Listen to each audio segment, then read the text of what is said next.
In today's video, I am doing a VR to Nova Mundi Tarot for her Readers Mass Market Must-Haves hashtag. Now, all of these decks are one, mass market, of course. Also, they are still in print. So we are going to walk through 11 prompts, and each prompt is set up to be a best of for a certain style of reading. Let's get right into the prompts, shall we? Prompt 1. Best for practical, mundane, everyday matters. When I think of everyday and mundane matters, I feel like I really want to inject some whimsy and some visual magic into that everyday. For this, I selected the Every Little Thing You Do Is Magic Tarot and paired it with the Animal Apothecary Oracle. I have not paired these two together, but the instantly I flipped through these, I was just blown away.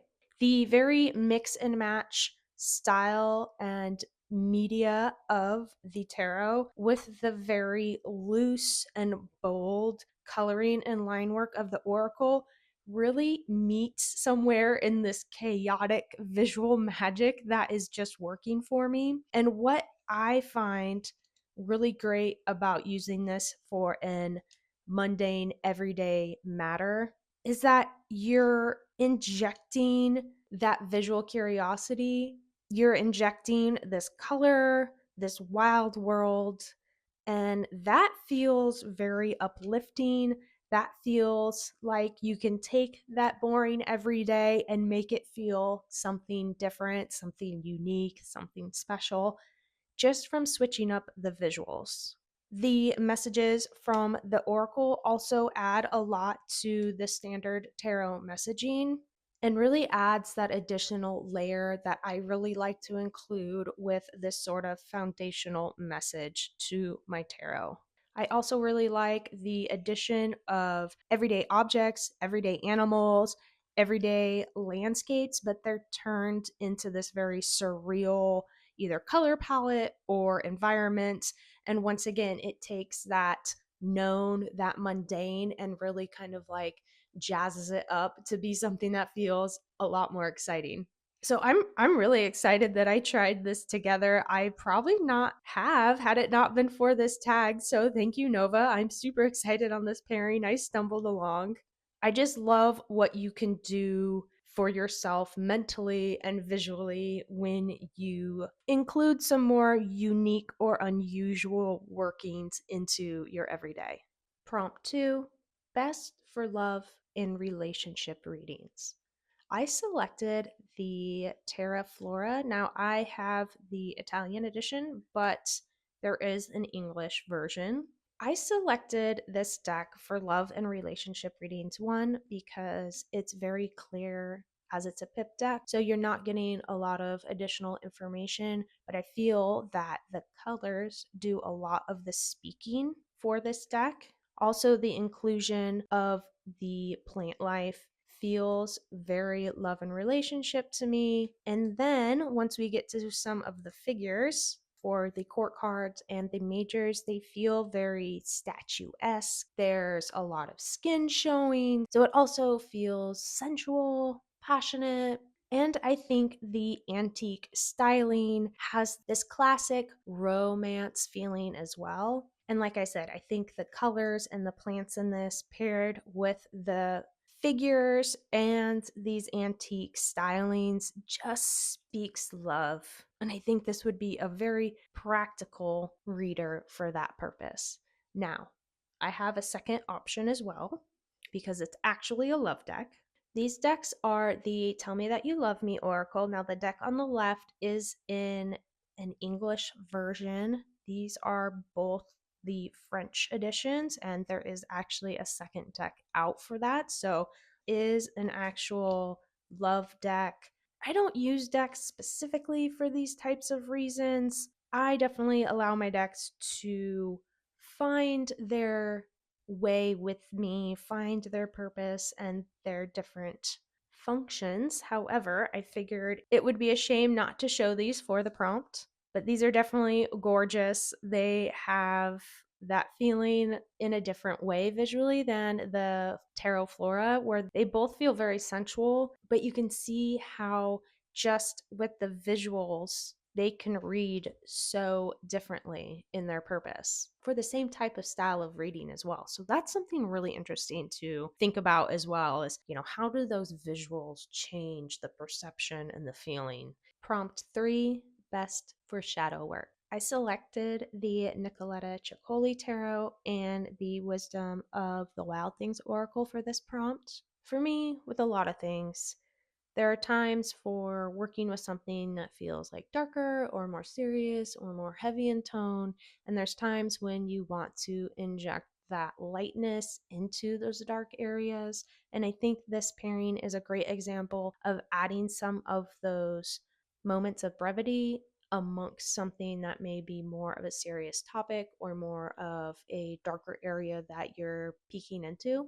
So the tarot, I think, does a really great job with that balance of the hard and soft and the dark and light, because while there's these cute figures, there's also this feeling of heavy darkness, sometimes almost a creepy like feeling, a sadness, and paired with this oracle deck, the keywords and phrases on the oracle deck kind of like poke and prod in those darker corners, but really bring more of that lightness to it in the language. It sometimes some of them are a little corny, but I think it does a nice job pairing together where we're getting this other world. And for me, I really like to remove any figures that I can insert myself in. Artwork like this, I'm looking at these figures as characters. Like, I'm never going to put myself there.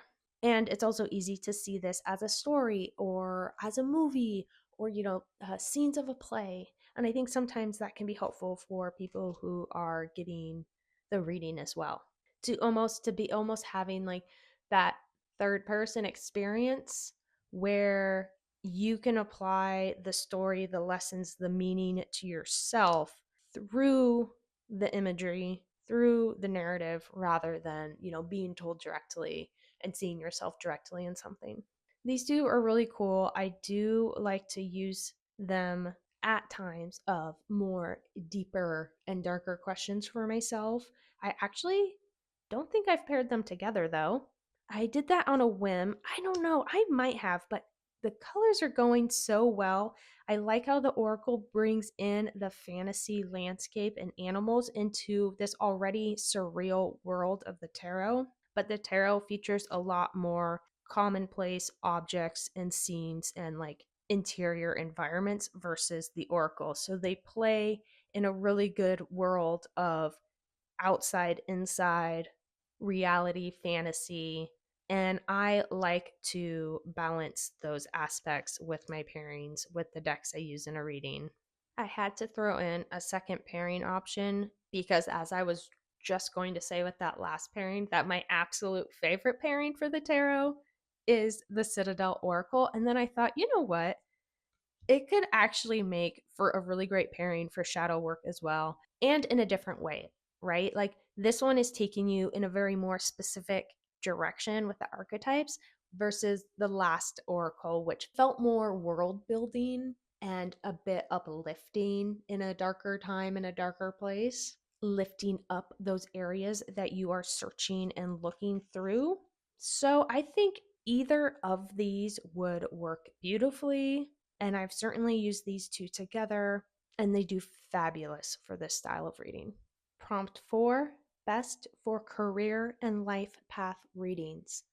I selected the Dreaming Way Tarot. Now, this deck feels Capricorn to me, and it could just because I'm a Capricorn. And so I just place it there. But I think because it feels so grounded, yet it has this editorial fashion vibe to it. And I don't mean fashion as in trendy, I mean fashion as I could see these as illustrations in a magazine. It has that unique art focused styling in the clothes, in the environment, in the accessories. Look at these boots. How cool are those? In the postures of the figures. So, being that it feels so earth to me. It really naturally lends itself to fitting for a career reading. Even we could say like financial reading as well. Anything that's material based, I feel like this would really shine. Feels stark in the colors used. And I think that leads to some very clear cutting messages while you're getting some whimsy, some visual interest. We can see these patterns, these colors. It's not over the top, it's very straightforward. And I think that is something that works really well in this style of readings. I just adore this deck. I adore the illustration styles. It reminds me of the TV show Gormengoss. I would go over to my grandmother's house when I was younger and we would watch that show because she had the channel to access UK programs. So I always get that energy and that feeling from it. I would have to go back and look and rewatch shows because I don't even know if it matches, but in my head, in my memory, it totally does. I also think there's a big plus where the environments are pretty minimal as well, and you could insert a lot of different types of people or places of growing up, and it doesn't take you in one way or the other, right? So I like that minimalness of that as well. A lot of the clothing feels very career based. We have, fanciful, proper outfits, collared shirts, pointy shoes, clean colors, solid, like, it feels high-end business. Prompt 5, best for healing and emotional recovery. I selected the Prairie Majesty Oracle, and we're just leaving it at an oracle deck because I feel at times where you just want softness, you don't need a full blown reading, you don't necessarily need all of the meaning and the narrative from the tarot. And what I find really great about this oracle deck is the questions. So you can really come to this deck in times of low energy, of not feeling your best, not feeling like doing much. You need that helping hand of just like playing around, but not spending a lot thinking about it. And these questions just set you up for a perfect reading. Pull a card, ask yourself the question on the card, and just meditate on the keyword and the animal and the scenery that's on the card. It can be as simple as that. And I feel like that's the type of deck engagement that feels right during these times. Also, thinking about pulling this for somebody else, having them ask themselves this question. It feels very collaborative in the approach that could be taken with this Oracle deck. But all in all, this is one that I think is fabulous for reading for yourself and just working with the questions on the cards. I think it's beautiful. It feels good. The colors pop so much on the black background. And it's one of those where you just go, you know what? It just feels right, And like that's what this is for me. Like it just feels right for that need. And I think the guidebook's even great too. It's not too fluff and stuff. It's straightforward, it's neutral, but it still gives you a really gentle message while still pushing and looking ahead. It's not coddling. So this Oracle deck is definitely my top pick for a emotional recovery healing phase. Prompt 6, best for decision making and gaining clarity. I selected two options, not to use together, but two different styles of approaches. We have the Celestial Unicorn Tarot and the Antique Anatomy Tarot. And what I felt was really right about these two were the clear imagery, where this one is more environment based and this one is more pared back. So if you're looking for something that's visually pared down, I'd say the Antique Anatomy is great.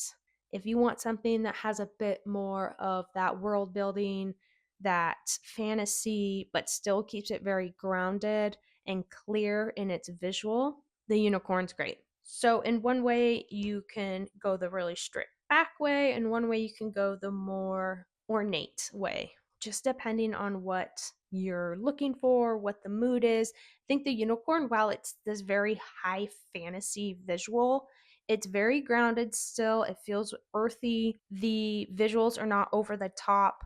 It's clear and simple and easy to read, to understand.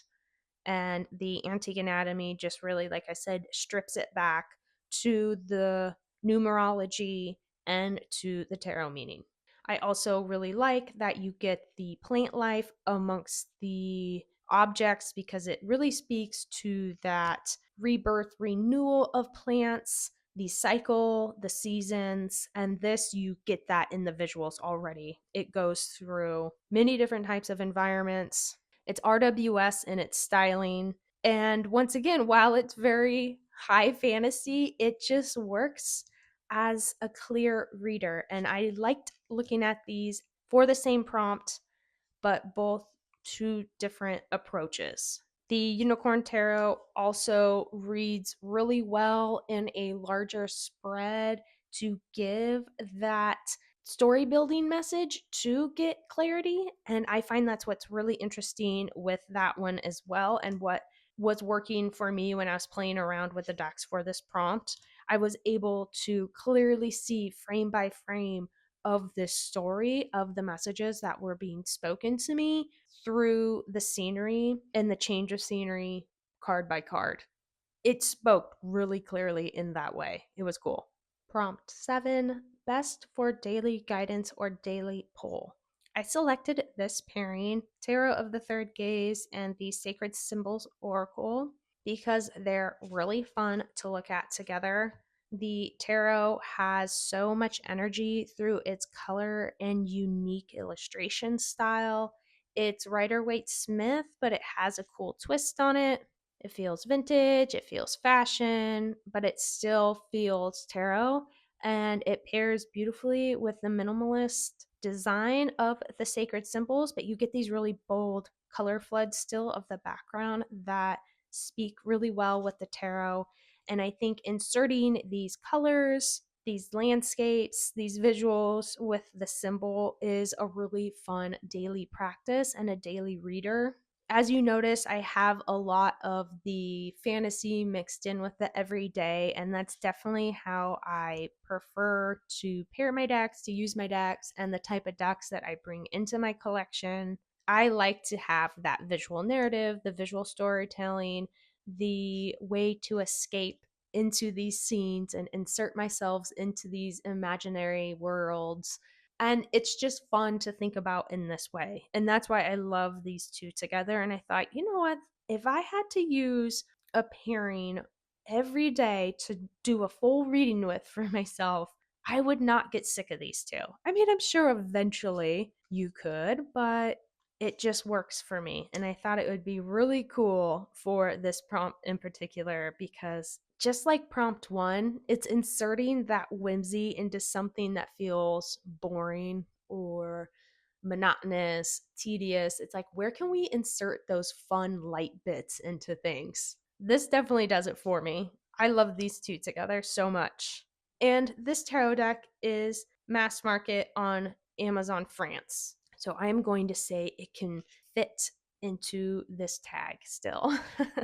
But everything else I'm showing you can definitely get wherever. Prompt 8, best for beginners, something practical, easy to use, yet a bit extra. The Symbolic Soul Tarot really spoke to me for this prompt.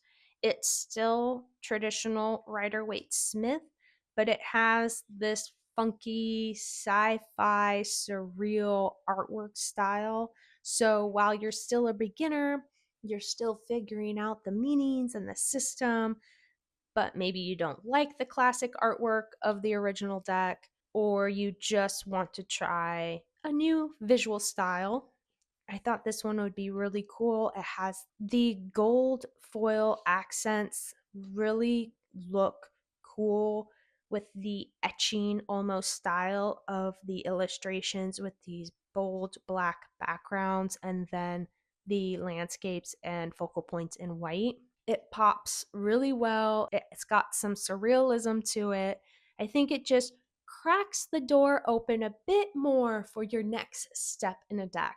Because I feel like there's arguments for other decks that I showed that would also work fabulously for this prompt. But I was thinking, like, how far are we asking a beginner to stretch? And I think stretching just in a visual style with some swapping of subject matter and compositions and style is a simple next step for a beginner to take. And this does feel a little bit extra with, like I said, this sort of outer world sci fi elements and the animals and robots and humans and whatever else everything is sits in a cool and different space without making you confused or questioning what it is that you're seeing or how you're supposed to get the meaning from the visual. This is a good example of, a clean swap from an RWS. We're just changing the figures and changing some of the main subject matter of that original artwork into this style. So I thought this would be a great one for a beginner. It's even a great one for a non beginner. It is a really fun deck. Prompt 9, best for intuitive, free flow style readings. Now, this is exactly my type of reading, and I selected the Mind's Eye Tarot and the Universal Folk Oracle. I've paired these before in the past. I absolutely love these two together. The figures in the tarot meet the styling of the figures in the oracle fairly well. I feel like they bring in these otherworldly yet nature y type worlds together. And for some reason, I just love it. They work for me. I can get a lot of story from the fantasy of the Mind's Eye. And then all of these keywords from the Oracle deck really lends itself well to just using your intuition with the imagery and the keywords on here and just flow through your reading in one of those patchwork style spreads that I like to do. Really can just keep building upon the message as you move through card by card. These two are just wonderful for me. There's a lot of story to see in the cards. There's a lot of objects to pick out of the cards to focus on. I mean, if you just break down card by card of the different imagery here, look, we're getting two moons and a sun. What can we pull from that? We have the shells. We have the water in all three. I was looking if she had a shell on her necklaces anywhere. It doesn't look like it, but you can see where I'm going with this. So I feel like these two here are really awesome together for that style of reading. If that's something you like or you want to try, I think giving yourself enough visual information in the card's artwork are going to get you further along in those types of free flow readings than something that's a bit more paired, stripped back. Prompt 10, best for taking to parties for fun, engaging readings. The Magic Tarot. The illustrations are so fun, so vibrant, so bold, have quirky characters and scenarios and animals. It's very lively, full of personality.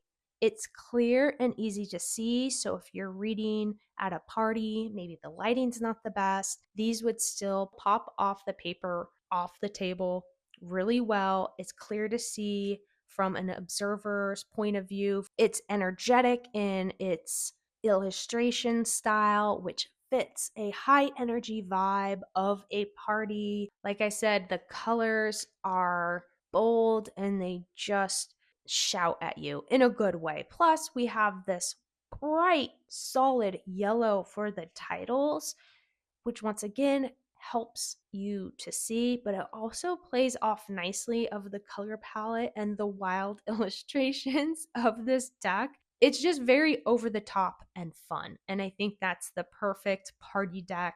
I think it would get people laughing. I think it would get people questioning things. They'd want to get involved. It feels inviting, engaging. It doesn't feel overly serious or heavy. It's fun to read with. I keep saying that.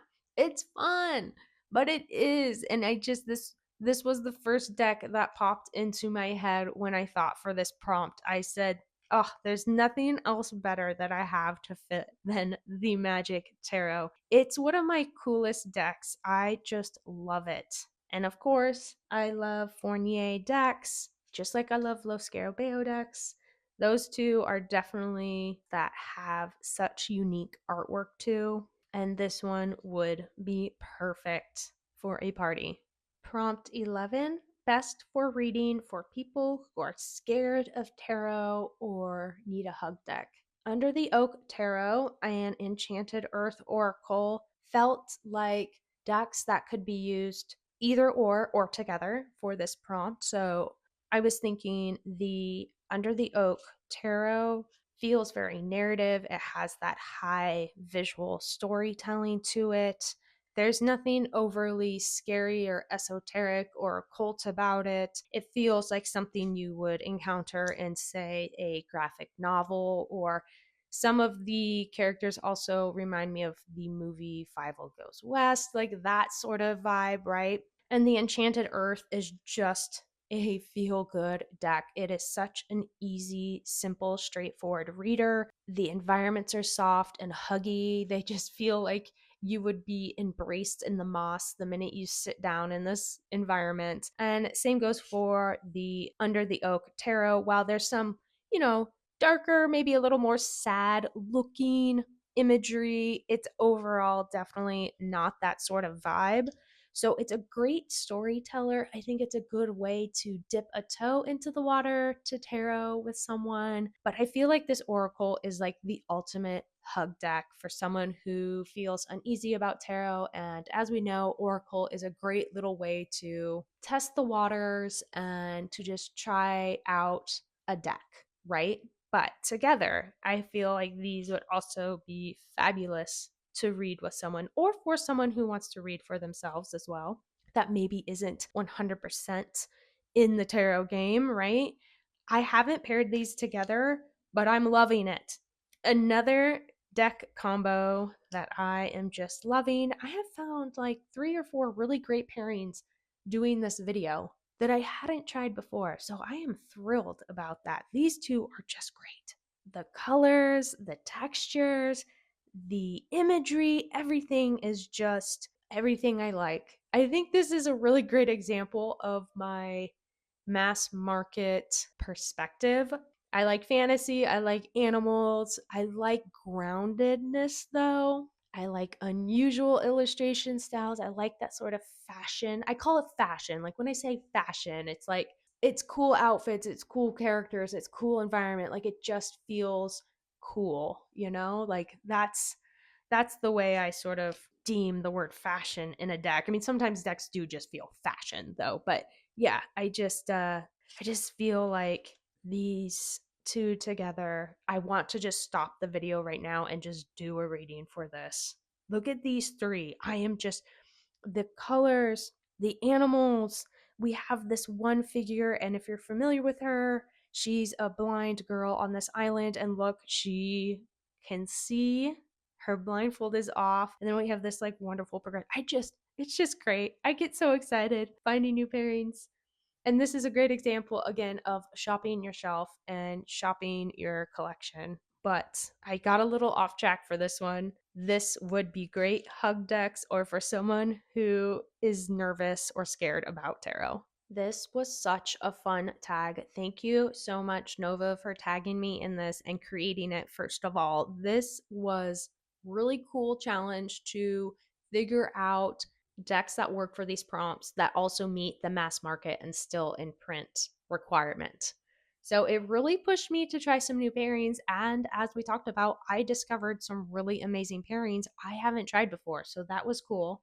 Here is my little list. I am old school nerd and I had to print out the prompts and write out my selections as I was trying to figure it all out. So this was amazing. I hope you found some interesting decks or pairings and even ways of looking at some of these decks and scenarios for reading types. I really try to give you the most well rounded version of what I could within my collection and what I would personally use. And I am just floored. Once again, I'm so freaking excited about what I just came up with and showed. So let me know what you thought. Also, if you did this tag, let me know and I will definitely check your selection out as well. And also, thank you for hanging with me through the rainstorm. I started the video as soon as the rainstorm ended, had great lighting, Midway through, we hit another rain patch. Got a little dark here, but we're back in the sun and the brightness to end it. So I guess it was all perfect timing. So thanks again for hanging out with me. I cannot wait to see you on the next one. Bye.